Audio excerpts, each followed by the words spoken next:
Right breaking news చూస్తున్నాం. తుక్కుగూడలో కాంగ్రెస్ ఏర్పాటు చేసిన జనజాతర సభలో పోలీసులు అత్యుత్సాహం ప్రదర్శించారు. ఏకంగా డిప్యూటీ సీఎం బట్టి విక్రమార్క కాన్వాయ్ ని రాచకొండ సిపి తరుణ్ జోషి అడ్డుకున్నారు. డయాస్ పాస్ ఉందని చెప్పినా వినిపించుకోకుండా రాచకొండ సిపి తరుణ్ జోషి డ్రైవర్ శ్రీనివాస్ పై చేయి చేసుకున్నారు. సమాధానం చెప్తున్నా వినకుండా శ్రీనివాస్ ఐడి కార్డు లాక్కొని దురుసుగా ప్రవర్తించారు పోలీసులు. మూకుమ్మడిగా అతనిపై దాడి చేశారు. ఆ తర్వాత బట్టి వాహనాన్ని సభా ప్రాంగణంలోకి అనుమతించకుండా అక్కడే నిలిపివేశారు.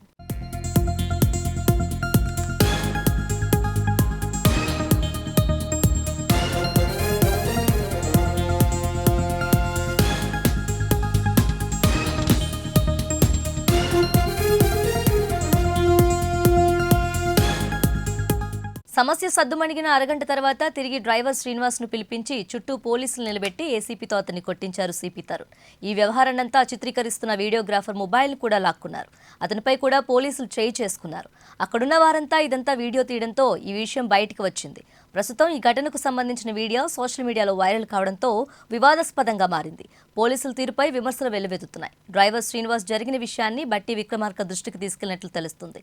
ఈ క్రమంలో సిపి తీరుపై ఉన్నతాధికారులు ఎలాంటి చర్యలు తీసుకుంటారో చూడాలి.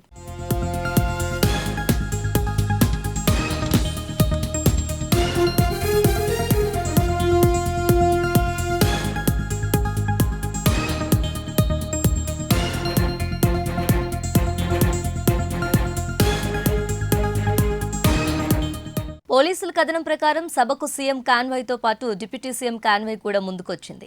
ఈ దశలో డిప్యూటీ సీఎం కాన్వాయ్ని పోలీసులు ఆపారు. దాంతో డ్రైవర్ పాస్ చూపించగా నిర్ధారించిన పార్కింగ్ వైపు వెళ్లాలని పోలీసులు సూచించారు. తన కారును పార్కింగ్ వీవీఐపీ వద్దకు వెళ్లేందుకు అనుమతించాలని డ్రైవర్ వాదించాడు. అక్కడే ఉన్న రాచకొండ సిపి తరుణ్ జోషి ఇతరులకు ఇబ్బంది కలిగిస్తున్నావంటూ డ్రైవర్పై ఆగ్రహం వ్యక్తం చేసుకోగా అక్కడున్న పోలీసులు అతడిపై చేయి చేసుకున్నారు.